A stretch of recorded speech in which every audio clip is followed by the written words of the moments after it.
have reading to do, so I'm going to go ahead and get started. All right.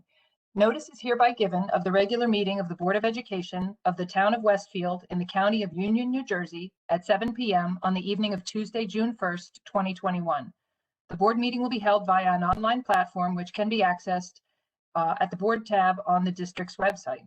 The meeting can also be accessed by phone at 1-415-655-0001, access code 120-721-2665. The purpose of the meeting is to transact the regular business of the board and any other business to come properly before the board. This is to advise the general public and to instruct that it be recorded in the minutes that in compliance with Chapter 231 of the Public Laws of 1975, entitled the Open Public Meetings Act, the Westfield School Board on Wednesday, May 26, 2021, caused to be posted at the office of the Board of Education located at 302 Elm Street, Westfield, New Jersey, and delivered to the Westfield Leader, the Star Ledger, the Westfield Library, Town Clerk of Westfield, Tap Into Westfield, and Patch.com, a meeting notice setting forth the time, date, and location of this meeting. Members of the public will be allowed to make public comments twice during the virtual meeting. In the beginning of the meeting, the public may comment on agenda items only, and at the end of the meeting, the public can comment on any topic. At the appropriate time on the agenda, the Q&A window will be open for public access. If you wish to address the board, please type in your name and address. Individuals who are calling into the meeting and wish to speak can touch *3 to access the raise your hand function, which will notify a staff member that you want to speak. When your name is called, a staff member will unmute your microphone. Each speaker is limited to 3 minutes. Please note that if any member of the public becomes disruptive during the remote meeting, the board president may mute the speaker's microphone. Continued disruptions may result in removal from the virtual meeting. Dana, could we have a roll call, please? Sahar Aziz. Michael Beelan. Here. Brendan Galligan. Here. Rob Garrison. Here. Layla Morelli. Here. Gretchen Olig. Tara Porto. Sonal Patel. Here. Amy Root. Here. All right, let's see. Would you join me in a flag salute, please? This way. All right. I pledge allegiance To the flag of the United States of America and to the republic for which it stands, one nation, under God, indivisible, with liberty and justice for all. Thank you. All right. All right, thank you. Moving on, let's start with announcements. Rob, I believe you have one. I do. Congratulations to the cast and crew of 26 Pebbles for the following 2021 Montclair State University Foxy Awards. Outstanding production of a virtual play with significant editing. Mackenzie Waddell, Outstanding Performance by an Actress in a Virtual Play with Significant Editing. Matthew Meixner, Outstanding Performance by an Actor in a Virtual Play with Significant Editing. In posting the good news on social media, Westfield High School Theater Director Daniel Devlin said he is proud of everyone involved in a production of 26 Pebbles and reiterated the production's unprecedented challenges, including rehearsing and performing 100% remotely via Google Classroom. Congrats.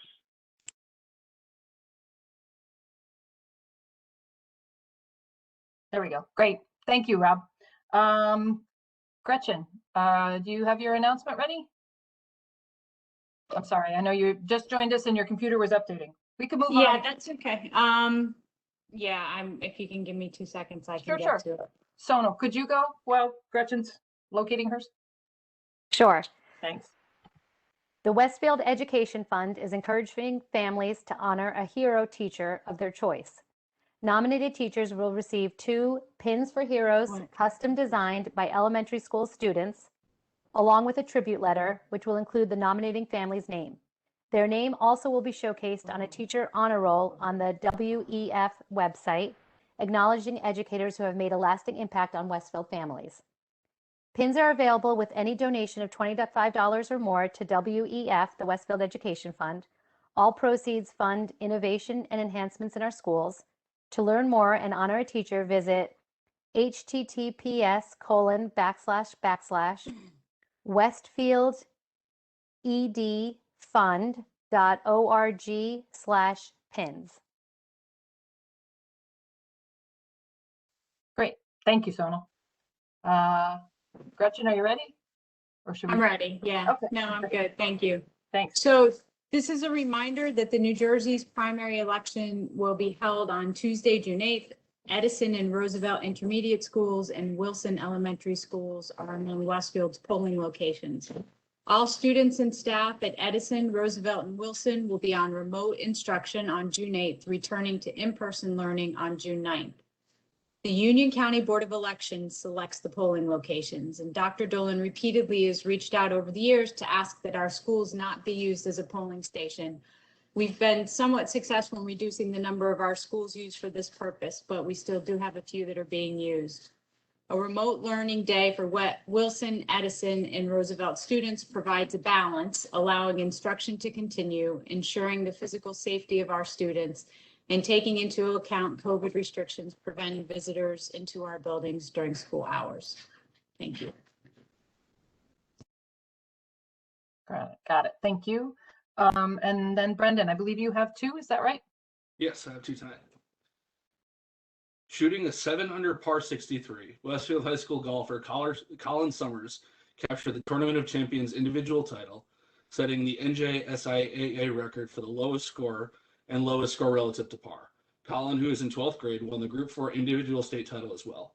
Additionally, the boys golf team won the Group 4 and Tournament of Champions team titles. Congratulations to the team and to Coach Ryan Daly and assistant coach Enrico Basso. Quite an outstanding achievement there. And lastly, the deadline for Westfield residents interested in continuing and considering a term on the Board of Education is Monday, July 26th at 4 p.m. Nominating petitions must be filed with the Office of the Union County Clerk at 2 Broad Street, room 113, Elizabeth, New Jersey, 07207. Office hours are from 8:30 a.m. to 4:30 p.m. Monday through Friday. Those interested should contact the Union County Clerk's office at 908-527-4996 for more information, or email lbobish, LBOBISH at ucnj.org. Information on the board election process, including New Jersey School Boards Association candidate kit, is also posted at www.westfieldnjk12.org under the Board Elections tab on the Board tab. The Westfield Board of Education will have 3 seats open in November. The 3 board members whose terms expire on December 31st, 2021 are Robert Garrison, Gretchen Oleg, and Tara Oporto. Thank you. Okay, thank you very much. And my announcement is that the next Board of Education virtual meeting will be held on Tuesday, June 15th, beginning at 7 p.m. We look forward to a video tribute to recent student achievement in academics, athletics, and the performing arts. The agenda will be posted on Friday, June 11th, under the board tab on the district website at www.westfieldnjk12.org. Instructions for how to access our virtual board meetings can also be found on the board tab. All right, so now is the time in our meeting where we have our first opportunity for public comments. If anyone in the public would like to make a comment on agenda items only, if you could please type your name and address into the Q&A box. If you've joined us via WebEx, if you've joined us by phone and would like to make a comment on agenda items, you can hit the *3 function on your phone, and then your microphone will be unmuted. We'll wait a minute or so just to see if anybody chimes in, but there's also another opportunity later in the meeting where people can make public comment on any item. So if you want to wait, that's fine too. There'll be another opportunity. Amy, we have Rob Bonaccio. Okay. So Rob, let me unmute you. And after I unmute you, again, please state your name and address for the record. And you have 3 minutes. Go right ahead. Thank you, Rob Bonaccio, 528 Forest Avenue in Westfield. I'm taking a stab in the dark that the Superintendent's Report will discuss sort of where we are with the current masking and sort of the plan for the summer to get our schools ready. So I wanted to just speak out on that just very briefly. It's been about a month since the board's introduced our new superintendent. We haven't heard much from him, his vision for the schools, and really nothing much from the board on kind of where we're going with him. So I'm hoping for some comment regarding that, and would suggest, maybe we can have a public forum of sorts where parents might be able to ask him questions and he might be able to introduce himself in a little bit more depth. I know he's got a lot to do for the end of the year, but I'm hoping we can make something work. Second is, I know our current superintendent is on to the end of this month. We have an interim for July, and then the new superintendent will take over in August. And we've been told repeatedly that we haven't had plans to get our middle school students back. We hadn't had plans for our high school students to come back full time, but obviously that seems to be a directive from the governor for next year. So with that many individuals in a short span of time when we would be planning this sort of thing, I'm wondering how that's going to work out, and if there's a system in place so you can kind of assure parents that we're on top of things and sort of who's in charge of what and when. So hopefully that can be part of a report. Thank you.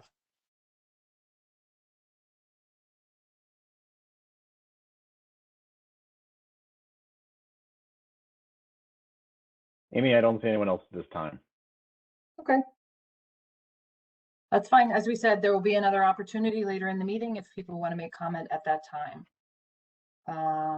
Okay. So moving on, Dr. Dolan, I think your superintendent's report may not address all of those issues as we have a sort of a special feature in tonight's meeting. No, that's absolutely true. I'll just briefly speak to it. So, I just need to point out the high percentage of students we have attending school at all levels. We certainly have shown that we know how to open schools. And so the work continues, absolutely. But honestly, we've already shown that we do know how to open schools. We do know how to have the students in for full days. That work continues. We just got, I wouldn't say guidance. I do think we just got new forms from the state last week, and we'll be working on those forms and be sharing that with the public about plans according to what the state requires for next year. But rest assured, everyone in this district works together to make sure that we are ready for our students. We have been this year, and we certainly will be in September. With that, let me turn to the matter at hand. And that is, so at this time of the year, and perhaps this year more than others, we recognize educators. Everyone's been through a difficult year, certainly not just educators, certainly parents as well. But right now we're going to recognize some of our educators at the high school and intermediate schools, who they are selected for special recognition because of the enthusiasm, caring, and dedication they show to the school community every day. This has certainly been an especially challenging year for all, and we're glad to be able to honor 12 individuals who have been recognized by students and colleagues for their outstanding efforts. So 4 of these honorees are high school educators who are recipients of the annual Westfield High School Teacher Awards. 4 of them are intermediate school teachers and recipients of the 23rd Annual Optimist Club Award, which recognizes the importance of teaching at the intermediate level. So for those of you who don't know, Westfield has an active Optimist Club. It's a not-for-profit service organization that supports youth and the community. And each year it presents an award to 2 intermediate school teachers in the Westfield Public Schools, one from Edison and one from Roosevelt. But the award was put on hold last year because of COVID-19. So this year, the Optimist Club, they offered to award 2 awards, 2 for Edison and 2 for Roosevelt. So we have 4 teachers being selected this year, obviously. And then additionally, the Optimist particularly wanted to recognize our nurses. Since they focus at the intermediate level, we are recognizing all 4 intermediate school nurses, because without them, I do not quite know how we would have been able to get through this past year. We've counted on their expertise and their training and their knowledge, and they have added to that their commitment to our students and our schools, and we appreciate that. With that, I will turn over the recognition to our board president, Amy Root. Thank you, Dr. Dolan. All right, I'm going to start the introduction here, and we have something to watch as I speak. So on behalf of the Board of Education, I am pleased to recognize each of these outstanding educators tonight who have joined our virtual meeting as attendees. Normally, we would be gathered in person, and I would present a resolution to each of you attesting to your commitment and devotion. While that is not possible this year, we will make sure to get a framed copy of the resolutions to you. I will begin with the Westfield High School Teacher Awards. Named for a former principal and teacher, the Robert and Linda Foos Memorial Award recognizes a staff member for a specific contribution made to the educational process. For helping students work toward their goals, school counselor Andrew Buckner is this year's recipient. One letter of nomination said, "Mr. Buckner has made an amazing contribution to my high school education by helping make my dream of an independent study in herpetology a reality." For those of you wondering, herpetology is the branch of zoology dealing with reptiles and amphibians. Science teacher Molly Dennis received the Parent Teacher Student Organization, or PTSO, Teacher of the Year Award, which annually recognizes a teacher who is encouraging and motivating, is a good role model, and shows respect for coworkers, students, and parents. Mrs. Dennis is applauded for being always optimistic and happy during classes, even those that are very early in the morning. One student nominator noted that Mrs. Dennis hosts review sessions before tests and once drove to the house of every student in her AP biology class to give them hot chocolate. English teacher Nicole Shimoni is the recipient of the Above and Beyond Award, which recognizes a teacher or counselor who has made a difference in the life of a student, either socially, emotionally, or academically. Those who nominated Ms. Shimoni say that she provides the perfect, comfortable environment in which to learn, makes the biggest effort to connect to all of her students, learn their interests, and learn about how they work, and always goes the extra mile to check up on everyone and make sure they're okay. The Distinguished Teacher of the Year Award has been granted to special education teacher Marie Trepla. This award was established to annually recognize a teacher who, through both excellence in teaching and a demonstrated commitment to intellectual pursuits beyond the classroom, serves as a model and inspiration to the high school community. Student nominators describe Mrs. Trepla as very patient, always willing to meet when anyone needs help, and always willing to help me out and talk to me when I miss something or don't understand something in class. Congratulations to each of these high school educators. Thank you for all that you do for your school community. Next, we will recognize the recipients of the Intermediate School Teacher of the Year Awards from the Optimist Club of Westfield. The 4 recipients of the 2021 Optimist Award are Mark Lazaro, a language arts teacher at Edison Intermediate School. Letters of nomination express appreciation to Mr. Lazaro for his empathy, initiative, love of teaching, engaging lessons, dedication to professional growth, and for having an invested interest in the success of his students, both academically and personally. Kimberly Swenson, who also teaches language arts at Edison, is lauded for her compassion, kindness, positivity, passion for teaching, and for adapting easily to a new way of instruction during the pandemic, while continuing to support and encourage her students to be successful. For her genuine interest and curiosity about science, which she shares with her students, nominators praised Roosevelt science teacher Melissa Zerwinski for outstanding teaching, commitment to her students, and for looking past how a student is performing academically to see the child as a whole, even if through a computer screen during the pandemic. Nominating letters for Roosevelt language arts teacher Corinne Helwig note her patience, determination, strength, love for her children, true passion for education, desire to grow, and her devotion to her students, both during class time and as a coach, club advisor, and mentor for many after-school activities. In addition, as Dr. Dolan mentioned, the Optimist Club created a special nurses award for intermediate school nurses for outstanding performance during the 2020-2021 school year in ensuring that COVID-19 health and safety protocols were established and closely followed to provide a safe learning and working environment for all students and staff. Recipients of the special award are nurse health educators Martha Fico and Patricia Kelly at Edison, and Christine D'Souza and Sharon Dory at Roosevelt. Thank you to the Optimist Club for this important recognition, and to all of our award recipients. This is a unique and challenging time in education, and we appreciate all that you and all of our educators do for our students. Your caring attention to the academic and social emotional well-being of your students during this difficult year is evident and very much appreciated.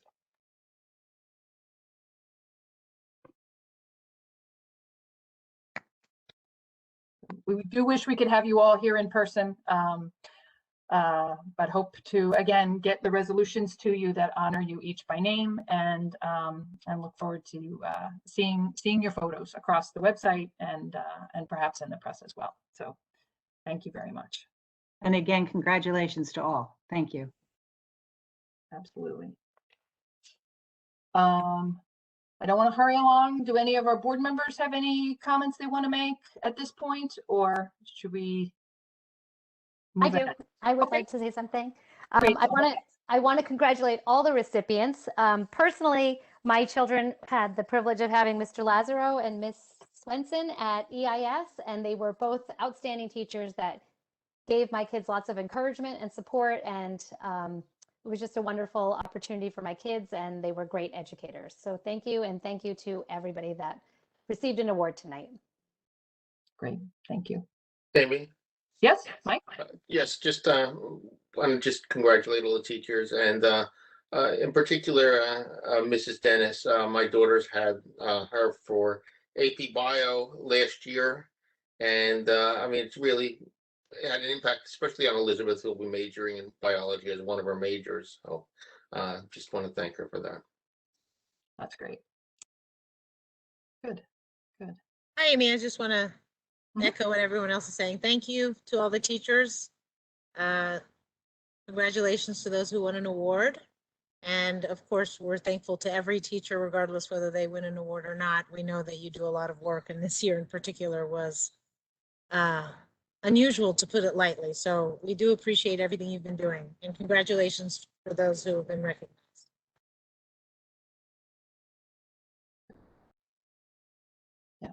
And I would like to add, thanks to the people that did the nominating as well. It's always nice to have like little snippets of concrete examples to share when nominating teachers and for awards like these. So, and also nice to have touch points from board members who have been able to interact with these teachers and nurses over the years. So we are very appreciative of all that our educators do, and we congratulate the award winners tonight. That's great. Okay. All right then. I guess we will move along. We have an item that we don't normally have on our agenda tonight, since it is considered one of our 2 reorganization meetings of the year. I would like the board to consider reorganization resolutions 1 through 41. Rob, thank you for the second. All right. Terrific. Again, it's not a normal situation that we have so many, but it is normal that, it is normal to have a reorganization list of items that is this lengthy. That is normal. But there's a lot of items in here that need to be addressed to be ready for the beginning of the next school year, which is why we do it at this point. The other reorganization meeting that we have in January is when we have new board members joining the board. So that's why we had one in January and we have another one today. The one today has a lot of business items on there. Anyone have any comments or questions about any of the items? Go ahead, Rob. Yeah, Amy, I just wanted to first thank Dana, her staff, Dr. Dolan, central staff. It is a tremendous amount of work that goes into putting all of these resolutions together. And even though they're done every year, doesn't mean that it's boilerplate, insert name here. There's a lot of work that goes into it. And for the new board members, it is one of the more important times of the year for us, because there are so many professionals and vendors and others that we approve, and also just in terms of different folks like the board secretary and those that are responsible for Oprah and other requests and interaction with the public. So again, I just want to thank Dana, the staff, and others at the main office building. Thank you. Brendan, you had your hand raised too, right? Yeah, echoing Rob's comments. This is something we do every year. The January reorganization meeting is really only a function of our November elections. In a normal year, we would be approving everything in June, or in any other year if we didn't have November elections, I should say. Yeah, it's a lot of professionals, a lot of people getting plugged into positions, and state law and regulations change all the time. So Dana's office has to stay on top of all of that to make sure that we're in compliance. And I don't envy her at all. Okay. Any other comments or questions? No? Okay. Dana, should we do a roll call then? Yes. Sahar Aziz, Yes. Mike Beelan, Yes. Brendan Galligan, Yes. Rob Garrison, Yes. Layla Morelli, Yes. Gretchen Oleg, Yes. Tara Porto. No, sorry, I forgot she wasn't here. Sonal Patel, Yes. Amy Root. Yes. All right. Lots of things to read there. If you need more detail on anything, the attachments are lengthy. All right, so moving on, I would like the board to approve the minutes of the board meeting held on May 18th, 2021, and the private minutes of May 18th, 2021. Can I have a second? Yes. Thank you. Sonal, saw your hand first. All in favor? Aye, raise your hand. Any abstentions or noes? To the private minutes, I abstain. Great. Okay. All right. Okay, then moving on to personnel. I'd like the board to consider personnel items 1 through 22. Could I have a second? Thanks, Layla. Saw your hand first. Thank you. Dr. Dolan, I believe you have an item to call out to share with us tonight. I do. Actually, tonight I'd like to call out personnel agenda item number 4. And with that, I'm pleased to recommend Ms. Crystal Marsh as the principal of Wilson School, effective August 1, 2021. Ms. Marsh came to Westfield in 2017 after serving as a teacher leader in one of New York City's prestigious magnet schools. For the last 4 years, she's worked with Dr. Matthew Bolton in her role as the assistant principal at Edison Intermediate School, where she has honed her leadership skills and has become experienced in building management. Additionally, she has capably led the district's gifted education program, serving as its supervisor. In that capacity, she has worked with Wilson students and has gotten to know the teachers and the Wilson community. I want to thank the members of the search committee. We had parents, we had Rob Garrison serving as a board representative, administrator, supervisor. Barbara Ball was on the team, and I appreciate all of their input. And with that, I am very pleased to be able to make a recommendation that Crystal Marsh be the next principal of Wilson Elementary School. I think you're muted, Amy. You're right, I was, sorry. All right, first, board members, any comments or questions? Okay, Sahar? Looks like just Sahar's want- question or comment. Oh, it's not a question, just congratulations to, oh, may I? Yep. Oh, yeah, well, we need to vote. Oh, Vote first. That's the recommendation, but we should vote and then, yeah, if that's okay. All right, so let's do that, and then we can make some comments that are nice and supportive, I think. So, all right, Dana, let's do a roll call. Sahar Aziz, yes. Mike Beelan, Yes. Brendan Galligan, Yes. Rob Garrison, Yes. Layla Morelli, Yes.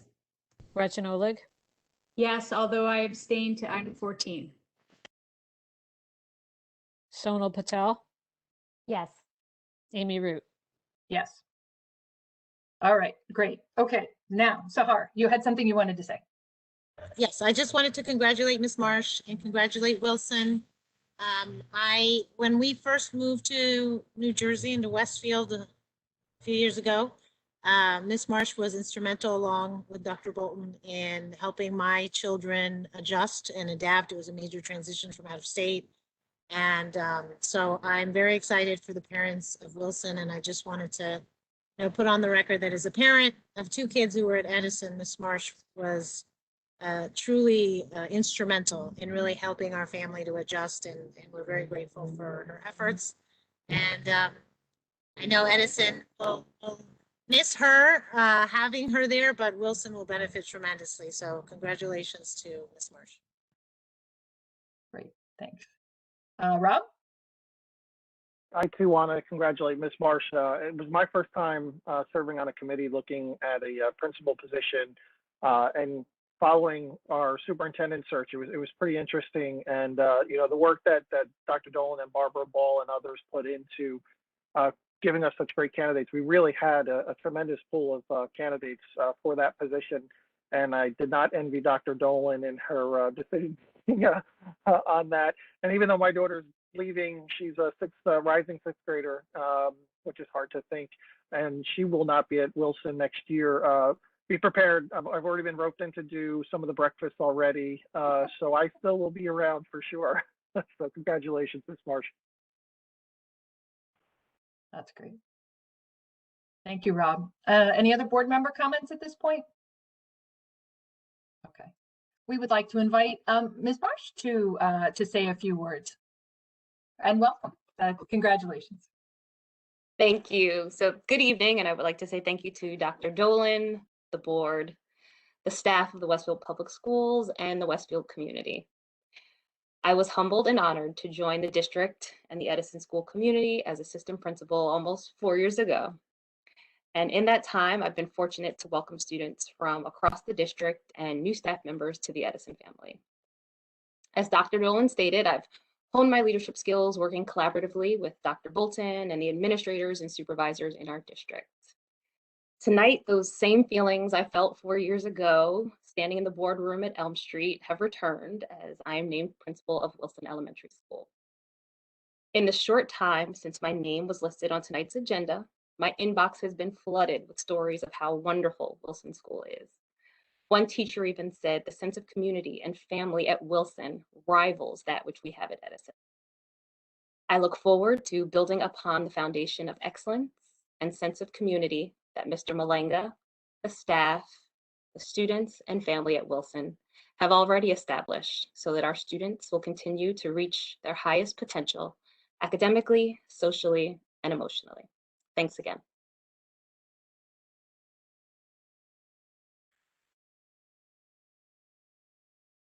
Very well said, and congratulations.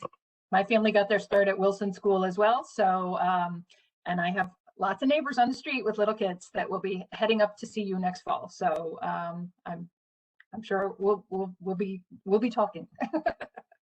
Congratulations again. That's Thank you. All right. Let's see. Moving along with our agenda, then. Thank you for joining us, Ms. Marsh. We will move on to facilities. Mike. Sure, a couple of notes. We had our facilities meeting about 2 weeks ago, May 21st, and discussed a variety of projects that are actually ongoing. A lot of facilities related projects that are going to go on this summer between Jefferson and Roosevelt. The courtyard renovations, you may have seen a crane if you were passing by Rollway Avenue. They were moving materials into the courtyard, so to start working on phase 1 of the courtyard project. So that's moving along. And then the large project, which we previously approved, was the HVAC project that's going on this summer. Hopefully finished by the summer. Some of it depends upon material availability or delivery of the air conditioning goals for the summer, but it could extend a little bit into the fall, depending upon those deliveries that are somewhat impacted by COVID, but they're confident to do it as quickly as possible. And that's really all I have this evening, Amy. Okay. Thank you, everyone. Okay. Thank you. All right. Long range planning, Gretchen, anything tonight? No? No report tonight. Okay. All right. Policies, Brendan.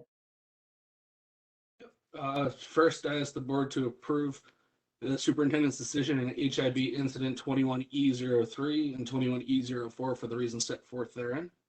Second. Thank you, Mike. Dana? Sahar Aziz, Yes.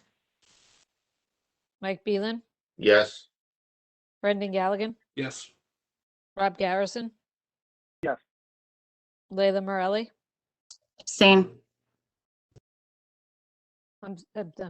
Okay. Gretchen Oleg, Yes. Sonal Patel, Yes. Amy Root. Yes. Looks like we had someone just join. Tara, are you here?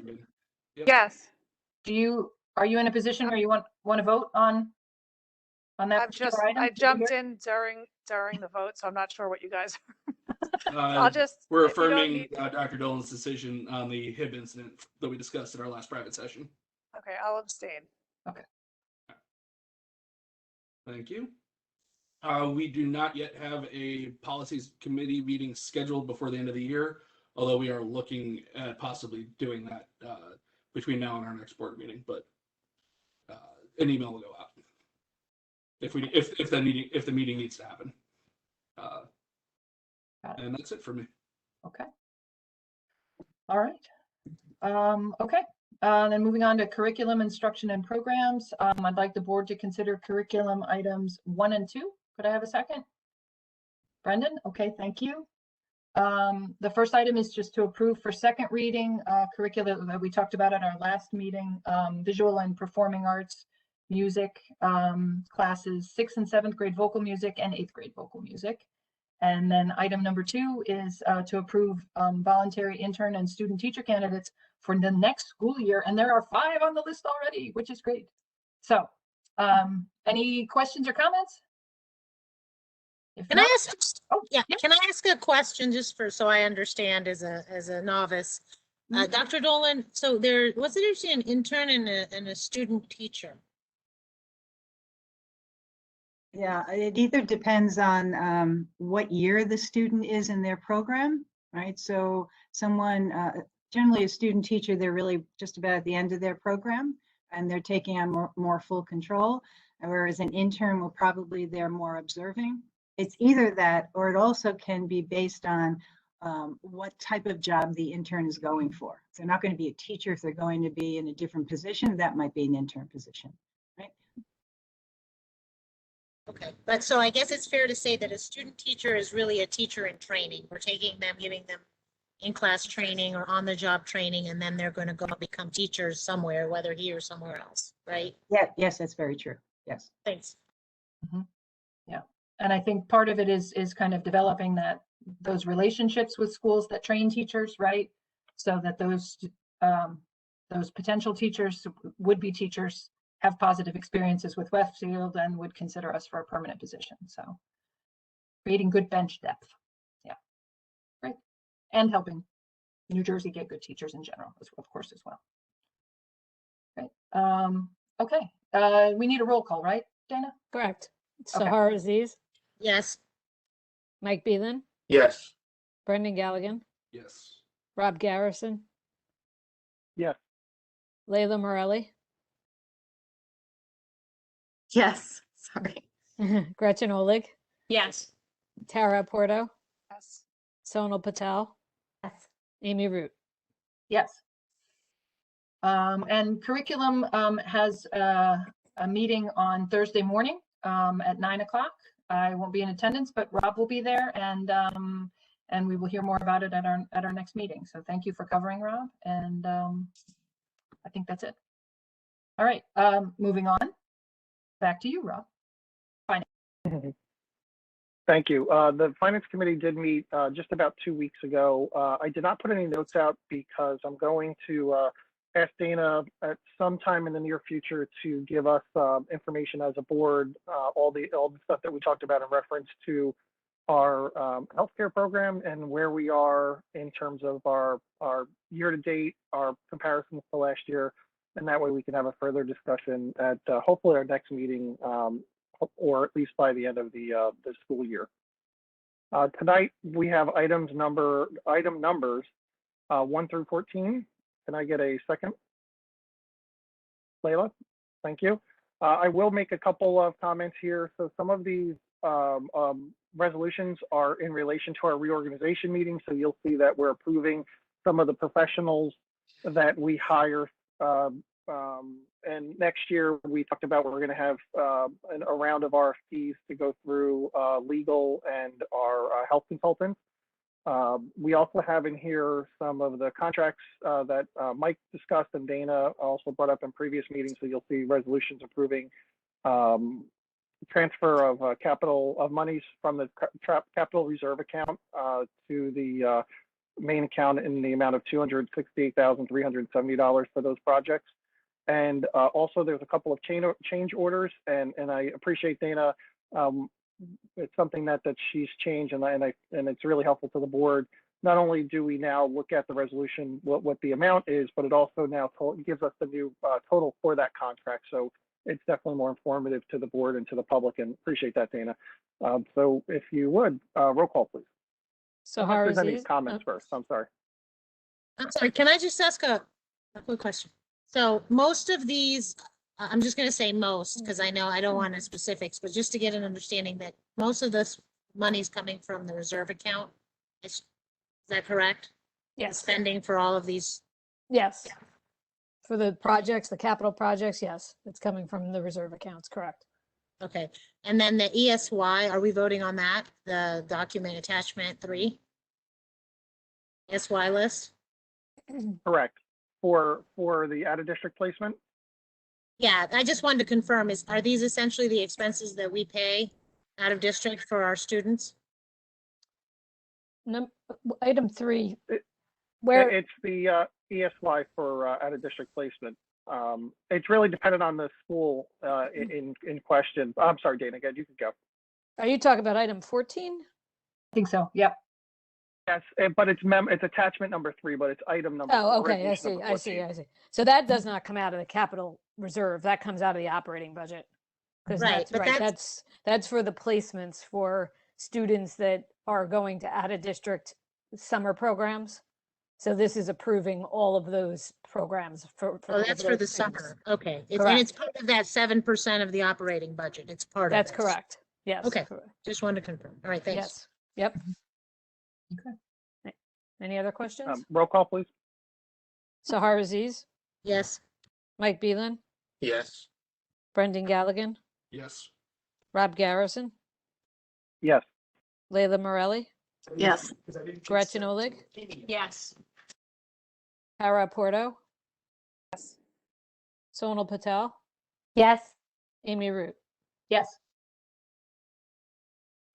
And apologies, I do not believe we have a finance committee meeting scheduled yet, but I'm sure we'll have one before the end of the school year, which means over the next few weeks.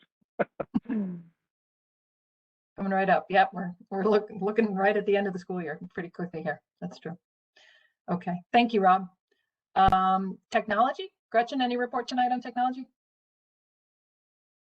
No report, but we do have a meeting on Friday, June 11th, that Brian will circulate, if he hasn't already, the invitation for. All right. All right, thank you. I'd like the board to consider notes for the record. And then, do we have any unfinished business? Address? No. Any new business? Let me ask 2 topics I just want to discuss real quick. Sure, go ahead. First one, we received an email in the board in regard to the Pledge of Allegiance at the senior awards. And I think I know the answer to this, but I just want to confirm it. I was actually there as a viewer, not a Board of Ed member. And when an altered version of the Pledge of Allegiance was stated, where it said, of "In God We Trust," the student stated, "In all we trust." I just want to understand, so for the public purpose, what's the policy on that and how this Pledge of Allegiance should be stated, so we don't have that ever occur again? Do we have a policy on that, or just trying to? I don't think it was a statement. Dr. Dolan, did you want to make a comment at this point, or? I mean, My understanding, I was not in attendance as you were, Mike, but my understanding was the student was confused and that it was not intentional. That's my understanding. Okay, I just wasn't clear because parents had approached me afterwards, and there was sort of a silent hush over the audience from some members when it was said, because people weren't expecting it. That's really what it was.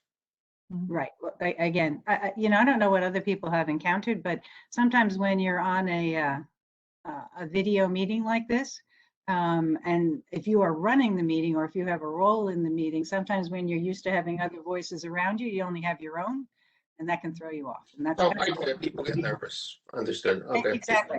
So that is my understanding. I did ask about it, and that's my understanding. And then the other question, I'm going to preface it first by stating, because it involves graduation, and I do have 2 daughters that will be graduating, so I'm asking this on behalf of other parents, not myself, because I don't need any tickets. So really the question is, a number of parents have had concern because they have multiple people in their family, and graduation was limited to 2 tickets. and their full family can't attend, and they're trying to understand the reasoning when Governor Murphy announced that there's no social distancing requirement for outdoor graduations from May 21st to 27th. We've had 5 COVID cases in all of Westfield, and Westfield itself is considered in a low level risk of activity because we've had, I'm quoting numbers here, 65 and older were 86% of the adult population have been vaccinated. 18 plus is 65%, and 76% of adults and 56% of the entire population have been at least have been fully vaccinated. The earlier numbers were partially vaccinated, and then they just stated a couple hours ago there were 137 cases out of 9.2 million people. And really what the question is we've always been told over in the past that we should follow the data, and the data is indicating that, and following what the governor's guidelines are, and why are we not following the data in this instance and allowing more additional family members to attend? Right, so we can certainly follow up on that. I would like to point out, it's not just about educators, right? If you've been talking to people in different businesses and all, this transition time is not a light switch. I don't care what business you're in. We happen to be in education, but it is not a light switch for everyone. And while some people are perfectly comfortable now and their masks are off wherever they can be off, that's not everybody, and that's not every one of our parents for a whole bunch of reasons. So we are trying to be thoughtful in doing this. We're all thrilled that the numbers are better. We're all thrilled that in Westfield, the percent of people taking vaccinations is very high. And how great is that? That's what makes the difference, right? But we're also trying to be thoughtful in this. And we have had to plan a lot of the end of the year before anything changed, right? It had to be in the works months ago in order for it to happen at the end of the year. So we'll continue to think about it and see if there's anything else, but it really isn't a light switch, and it really isn't easy. Graduation is always a lot of preparation, and it's even more so this year. So we will take it into consideration, and we're aware that things have changed, but we're still being thoughtful about it. Okay, thank you for your input.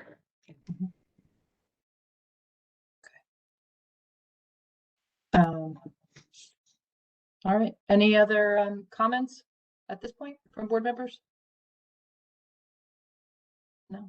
Dr. Dolan made a good comment about, plans had to be made a while back. Yesterday, I attended the Memorial Day service that was over at the Obelisk on North Avenue and East Broad Street. And it was a lovely gathering, but there was no parade this year, even though the guidelines changed so recently that theoretically maybe there could have been more people gathered there, but of course the plans had to be made at a time when we couldn't plan for a parade. So we were fortunate that the weather was nice finally on Monday morning, and they were able to do the gathering. People were able to give speeches and sing songs and place the wreaths there at the memorial. But it was sort of as Dr. Dolan said, kind of a transition time between the restrictions that were in place when the plans were made and the new reality that we find ourselves in now. So it is challenging, but I'm glad to hear that we'll be mindful, and if there's a possibility for an adjustment, that an adjustment could be made and communicated to the community. But I think that's really up to staff at the high school who plan graduation to be the final determiners of that. So, okay. Any liaison reports since our last meeting? No, I know I typically liaise with Franklin School, and they had a meeting last Thursday that I was not able to attend. I am looking forward to attending their next meeting because they approved their new slate of officers for next year, and are of course planning end of year activities for students at Franklin School, and particularly fifth graders who will be moving on. So they've had a busy and challenging year, and I congratulate them for getting through and for having new people interested in guiding the PTO for next year as well. Yeah, Leila, go ahead. I attended Jefferson's executive board meeting last week. There's been a couple of conflicts with our board meetings, but I was able to go to this one. And it was really nice to hear that they're doing really well, especially they have a large percentage of their students back. They're there full day. And Dr. Hung reported that initially the turnout for first grade looked concerning, but it is back to what it would have been prior to pandemic. And they pushed out a virtual incoming welcoming video, which included like the counselors, teachers, which I thought was really great. And they were really happy with just how much everything is bouncing back. So that was all we had to report. Great, thank you. Thank you I'm glad it worked this time to be able to attend. I know that can be challenging. We actually had a question about our meetings and the town council meetings, since our schedule for next year was one of the reorganization items that we approved tonight. And I know there are people in the town who are active and want to stay involved and want to go to both, and are at times frustrated when there's just an embarrassment of riches and both meetings are on the same night at the same time. But they have statutory requirements for when they need to have their meetings, and we do as well, for when things like the budget need to be approved, teacher contracts need to be approved. So we are mindful. It does encourage us to interact with each other and update each other. So we have liaisons between those two bodies as well. So we're mindful, and so it is regrettable, but fortunately technology has made it easier than ever to keep up on things, which is good. All right, and any other liaison reports? No? Okay. Then moving on, now is the time where we have our second opportunity for the public to make public comments. As before, if you would like to make a comment, if you could type your name and address into the Q&A box. If you're tuning in via WebEx, if you're tuning in by phone, if you would press the *3 function on your phone, then we'll be able to identify you and unmute your microphone that way. And again, taking comments, we won't reply until everyone from the public has had a chance to make their comments. If we can address any of the items that we've heard comment on tonight, we'll try. Okay. Brian? Okay, we have Emily Barker. Emily, I'm going to unmute you now. You have 3 minutes. Again, please state your name and address for the official record. You can go ahead. Emily Barker, 434 Longfellow Avenue. A few questions, I guess. One, will elementary schools next year be mask optional, as they should, I believe, be for the rest of the year, especially because staff is being vaccinated, or whoever they want? Science says there's low transmission among this age children, and there is a very low incidence in New Jersey in general. So that's my first question. Second question is, will high schools and middle schools be full-time next year? I don't believe we have had an answer on that yet. I know that they are not full-time this year, and I know in many other states there are, especially in one of our neighboring states. Connecticut's been all year, full day. And the third one is not as important, but just a quick question is, when will Board of Ed meetings be in person? And that's it.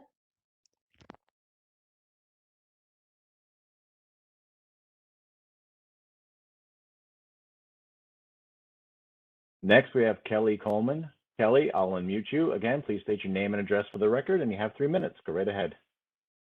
Hi, thank you very much. Yes, I wanted to address the current seniors only policy for the prom. You know, again, I'm not going to reiterate the data. It's been stated a couple of times already. And we are talking about, as of today, was the first day back for, again, we offered to expand the students attending in the classroom.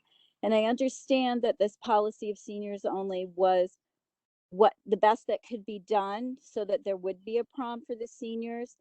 However, there are some seniors that have long-term relationships with underclassmen, and that too is a purpose of the prom. That's a traditional theory behind the prom, that it is a dance. I understand that many believed we just wanted to do something to celebrate the seniors. I wouldn't necessarily say I agreed with that. I'm more of a traditionalist. My son actually took it up with the principal and the committee, and actually gave several proposals of how we could perhaps have a waiting list if not all of the seniors bought tickets. And it took a very, very long time for those things to be addressed, and no one ever commended him on taking the right approach and offering solutions instead of what his friends advised him. And frankly, several other parents said, well, just hand in the paperwork with your girlfriend's name on. Now, this is a student that attends our high school. So, again, we're not talking about transmission outside of our community should that happen. And it's just very difficult. We've been flexible. You guys have stressed flexibility. And just because restrictions were in place when a plan was made doesn't mean we still follow through with the plan as is. Sports didn't return with seniors only. It's been widely advertised that you were capable, restrictions would be lifted. As of last week, there were 360 tickets sold in total for the prom. That's what I was told, out of our 457 possible seniors who had multiple deadlines. The deadline was extended for them to purchase tickets. So there's got to be capacity left there. And I know it's a relatively short period of time, but even if tickets were offered for those that do have someone that they want to bring that is an underclassman, you can advertise it as first come, first serve, or only offer as many tickets as are available. 30 seconds. That's it.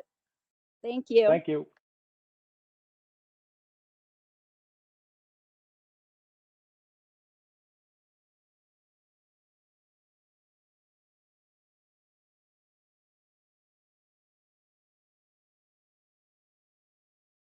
Okay, Rob Bonaccio again. Rob, let me unmute you. Again, same thing, Rob. Please state your name and address for the record, and you have 3 minutes. Go right ahead. Rob Bonaccio, 528 Forest Avenue. We're not too far removed from a budget presentation where there was a lot of challenges that needed to be met in meeting the needs of our students, handling increasing expenses, there was a lot of work that went into that, a lot of projects delayed to keep us within, a certain means. 80%, in fact, of our budget, if I'm remembering the slides correctly, goes to salary and benefits. And, well, we can be as creative as we want. The fact of the matter is those costs don't go down. I don't think they ever really will.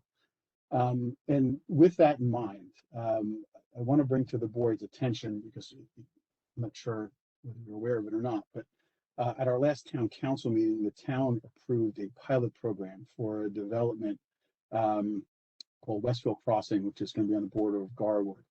And for those not familiar with the pilot program, the acronym PILOT stands for Payment in Lieu of Taxes. And trying to get something that complicated in a short span is hard, but basically it's an agreement between a town and a developer or property owner to make a payment, either in a lump sum or an annual payment, in lieu of what their normal property taxes would be on that development. The idea is to encourage some development, et cetera. The development question is going to have both a residential and a retail component. And the consultant that the town hired estimated that could increase the number of students in our district to 24. I think that's a bit low. And certainly doesn't jive with the estimate that the schools had in the budgetary process, which is that our student enrollment could increase as much as 248 students for next year. The problem with the pilot is that the payment that's made to the town only has to be made to the town. And it effectively cuts out the schools from receiving any income from the payment in lieu of taxes. Normally, the town would get about 16 cents on every dollar that we pay in taxes. The county would get about 22, 23 cents, and the schools, rightfully so, would get about 59 to 60 cents. Under the pilot that the town approved on first reading, we've still got one more meeting to speak about this. The town would get 95% of the tax revenue, the county 5%, and the school would get none. What does that mean? There was an estimate that if a pilot was not 30 seconds. Well, what it means is there are millions of dollars that could be going to our school district that are not. That in the next year, there was an estimate that as much as 500,000 could be coming to our school district that are not. That is our summer maintenance budget and our reserves. And I'm wondering what the board's comment is on that. Were you consulted? And how can we fix this? Because our school should not be cut out of this process.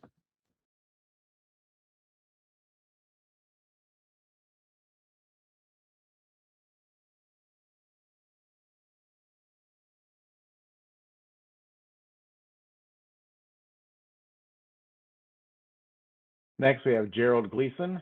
Gerald, I'll unmute you. Again, you have 3 minutes. Please state your name and address for the record. Go right ahead. Great, Brian. Thank you. Can you hear me? Yes, we can. Thank you. Gerald Gleason, 418 Alden Avenue here in Westfield.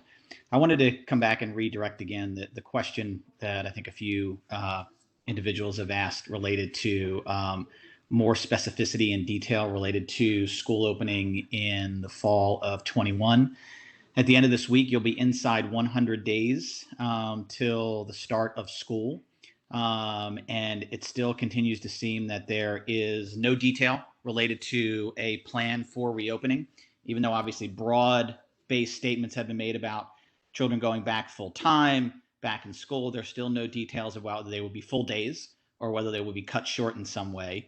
If we'll be able to get around the high risks that you've described in prior meetings related to eating lunch on campus and what's going to happen with mass vaccinations, things like that. I think it's been asked several times. I've been in communication with other school districts in the area who are already making their plans. We seem again to be moving at a glacial pace related to more documents or forms coming from the state, as opposed to starting to take some more significant action and outlining what that plan is. Ultimately, potentially subject to change as things continue to be very fluid with the situation. But again, you really have been unable to provide any level of detail related to the plan. I think it was actually asked of Dr. Dolan related to the agenda, and it felt like, quite honestly, that question had been sidestepped again. So at some point, again, you'll hit the end of this week. You'll be inside 100 days to when school returns in September. And I think within 100 days, you guys should be able to outline what a plan is for the full return at a detail level. Thank you.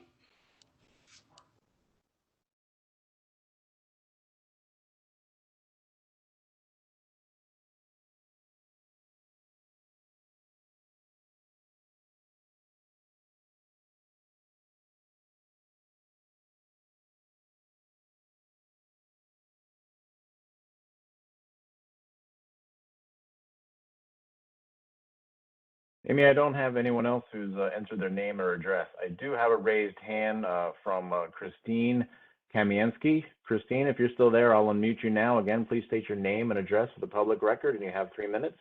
Go right ahead. Hi, this is Christine Kaminsky. I'm at 555 Westfield Avenue in Westfield. I have a junior in Westfield High School. I would like to go back to the word of sidestepping that was just used. I think it was a very accurate word. My daughter is one of the underclassmen who is not able to attend the prom. You have sidestepped the issue completely. The principal has sidestepped the issue completely. It also relates to the issue that was brought up earlier by a board member with regards to graduation. The numbers are incredibly helpful because we don't have to say them again. But ultimately, there's a principal who is making decisions, and the only venue that parents have is to bring our concerns to the Board of Education or to the media. And we're doing both. We have hoped that you would comment in some way, shape, or form, because the principal is refusing and has refused to engage us. I don't understand who her boss is then, because she literally has just not responded, other than a form response, other than a standard response. She has not responded to the specific questions that have been asked with regards to graduation and to prom. And I would just like to, for the record, state that this is the very same principal who was the principal at Roosevelt when a dress code for girls only was instituted as a unilateral decision. At some point, I would like this principal to have some accountability for the decisions that she's making in these broad, the decisions that affect so many people. And what recourse do we have? This is now, we've been dealing with this for almost 6, 7, 8 weeks with no response. We're finally here and no one has a comment. That's my comment. And I would like somebody to please help us out. What do we do next?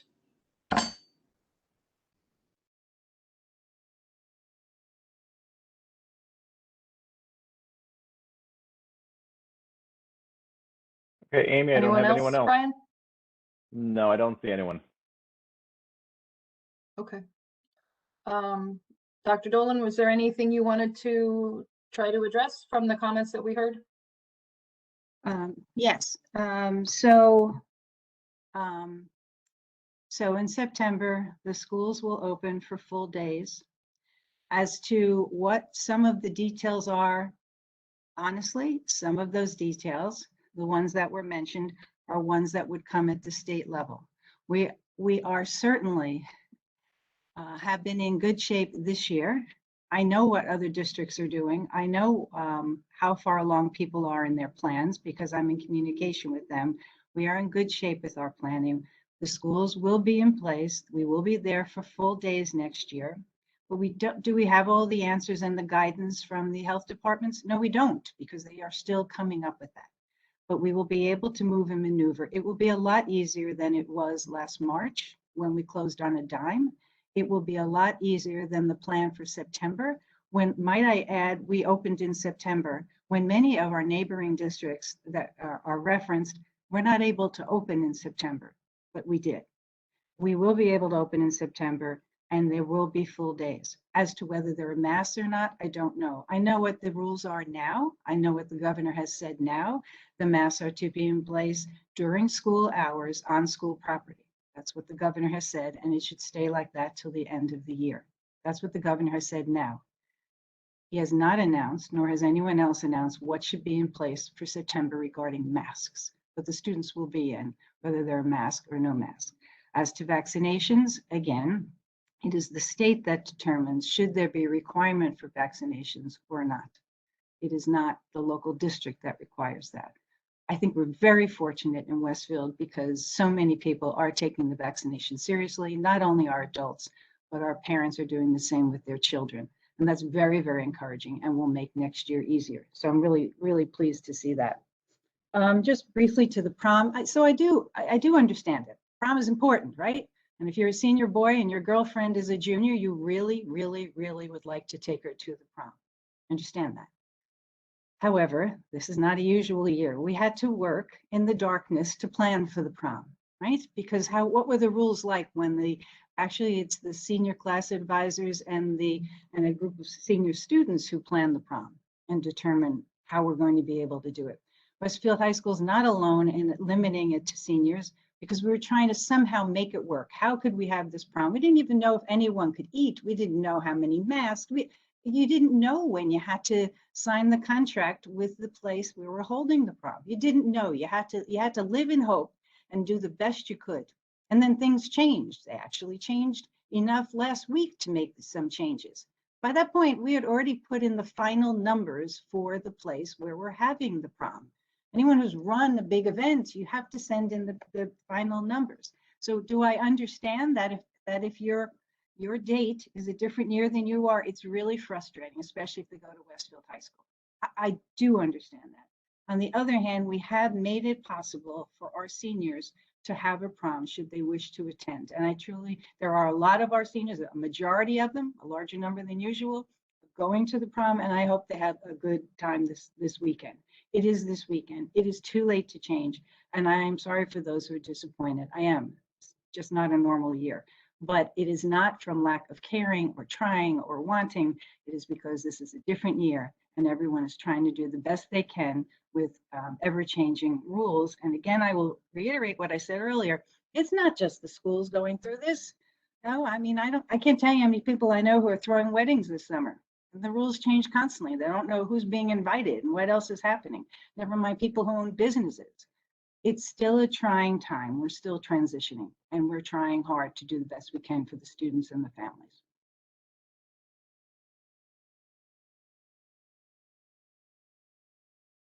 Thank you. Amy, can There I was a just? question tonight. Oh. I just wanted to. Yeah, sorry. I just wanted to reiterate what Dr. Dolan said, because we keep getting the same question, which is we don't know if the schools are going to open in the fall.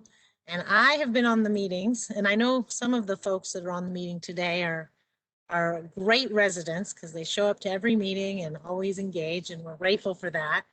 But I just want to confirm what Dr. Dolan said, is that we plan to open the schools full-time in September, as far as the district's concerned. If for any reason that doesn't happen, it's because the governor would prevent it.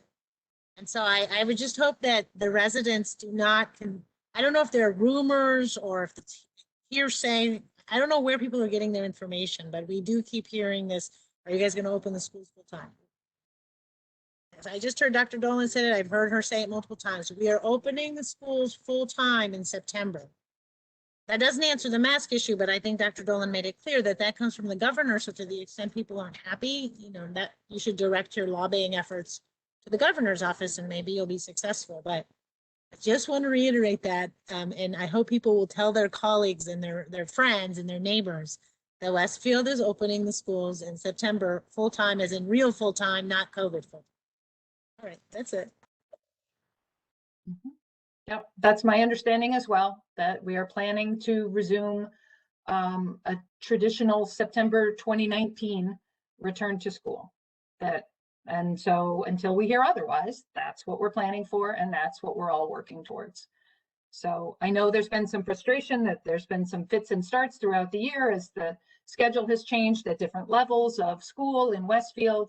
And we've reached a point perhaps where, looking at with the number of weeks left now between now and the end of the year, that no further adjustments will be made to this school year. But you're right, Sahar, the plan is that that everyone will resume normal hours and as close to normal circumstances as we can. But that we won't know until closer to the beginning of school, right?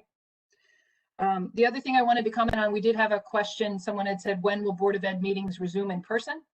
And I don't see Brendan with us, but he had double checked for us. And we believe that the June 15th meeting that I announced at the very beginning is probably going to be our last virtual meeting. It was made possible by the state of emergency. And when the state of emergency ends, we go back to in person. So that is our plan, and that is our assumption. So as circumstances may change that might influence that, we will certainly alert the public and let them know when agendas go out or announcements of any meetings go out. But we fully anticipate that when we resume our meetings at the end of August of 2021, that we will be in person again. So that is our plan. Amy, can I just, all right, I don't want to interrupt you, but please. When you're, I just want to, I want to sort of zero in on the comments about graduation and the prom. I think that it's easy, there's like light at the end of the tunnel. And so I think we're ready for like all of the disappointments that we've all sort of, I think every single student in some way has suffered over the past year, I think we're anxious to stop. I had a senior last year. I have a senior this year. Last year, senior didn't get a prom. This year, senior has a girlfriend who graduated last year, so he didn't get to go to prom with her, and he doesn't get to take her to prom this year. That I'm not saying that, to say that like everybody suffers, suck it up. I just think that, that it's important for us all to keep in mind that there are lessons there, to be taught to our kids at this time. And that, I'm sure I'll get blasted or whatever, but there's a resiliency to be taught here. I'm incredibly disappointed. I don't get the picture of, the kid in the tux with his girlfriend. And, you know, and I don't get to bring grandmas to graduation, and it's incredibly disappointing. So I'm not trying to diminish that. I just think that our kids are so fortunate in so many ways. And so I just wanted to say, as a parent who's also experiencing those disappointments, that, you know, it's not like the board is blind to them or deaf to them. But I also have full faith in our administrators. And if there was a way to change the enrollment, or if there is a way to change what graduation looks like, I have faith that it'll be done.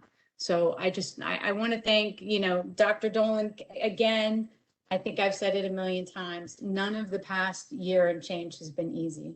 And I feel like, you know, sometimes we sort of focus on all the crud. Here we are sort of at the end of what has been a long road. And I continue to be grateful for the efforts.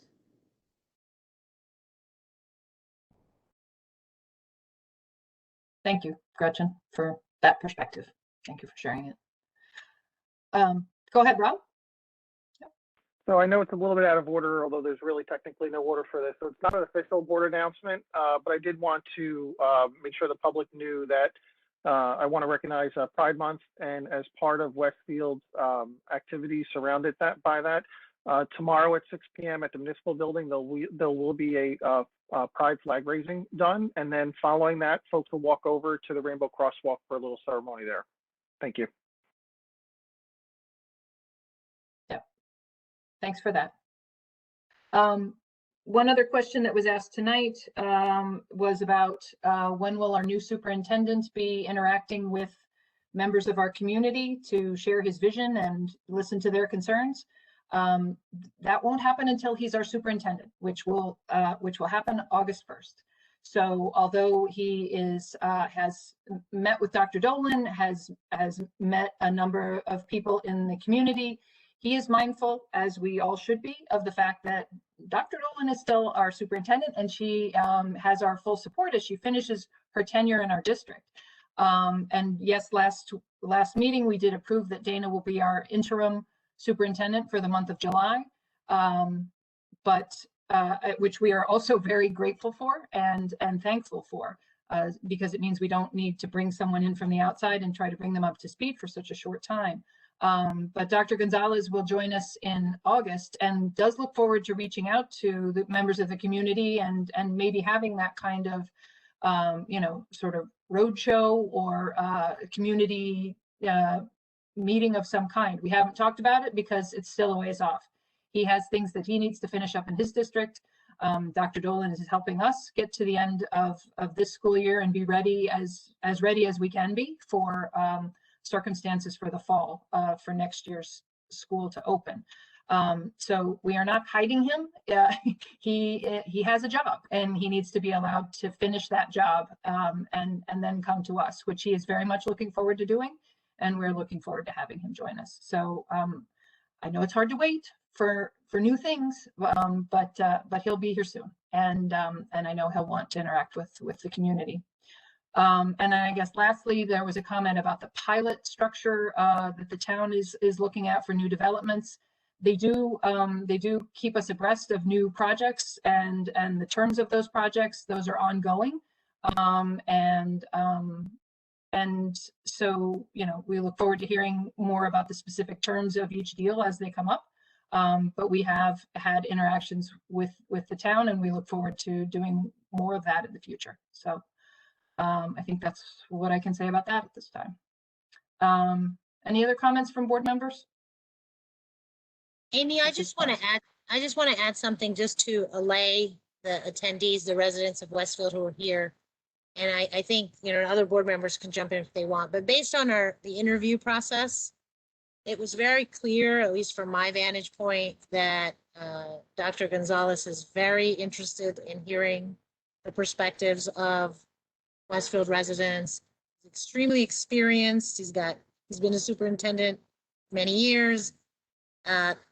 He, like any superintendent that's coming in, is going to have a plan for reaching out to residents. It's just a matter of timing, as Amy stated. But that was discussed. We even asked all the candidates, right? What would you do to communicate with your constituency, to reach out, to get their feedback? I was certainly impressed with his response. So I know you all were not part of that process. So that's why I'm saying that to the residents, but this is something we're very cognizant of and how important it is. I know Dr. Dolan has been doing it since she's been superintendent, continues to do it. And so I think to the extent you're worried that he's not interested in that, that's not the issue. It's just, as Damie said, it's about timing and protocol and, other kind of more bureaucratic issues. So rest assured, I have no doubt he's going to be accessible. It's just a matter of time. Yep. Excellent. Thanks for adding that. Yep. Layla, go ahead.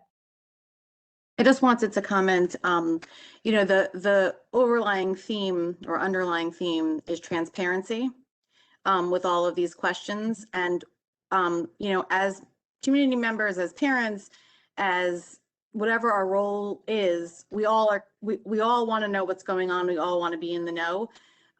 This has been a hard year for that because the information changes so frequently, and the information changes depending upon the size of the district and the facility of the district, and it's just, there's a lot of misinformation. So I know that a lot of the community feels like information is being withheld, and the same with the superintendent who is not starting until August, but that is very typical of a new superintendent. That is typical of new administrators. You can't start a job before you start a job. So, but we do hear you. We know that you want to be a part of the process as much as you can be, that you want to be in the know, that you want transparency and communication. We hear you loud and clear. And I wish that we could provide you with a recipe of how it's opening in September. I would personally like a recipe. I follow a recipe really well, but it just doesn't work like that. I wish that it did, because as soon as and if districts are sending out recipes for how they're opening in September, they're hypothetical, because it's going to change a million times. It's what they would do if, but there's nothing set in stone yet. We just know that we're moving forward, and the plan is that we will be open full day, and we will have a new superintendent that we really think highly of and think will lead the district well, and we will be as transparent as we can be.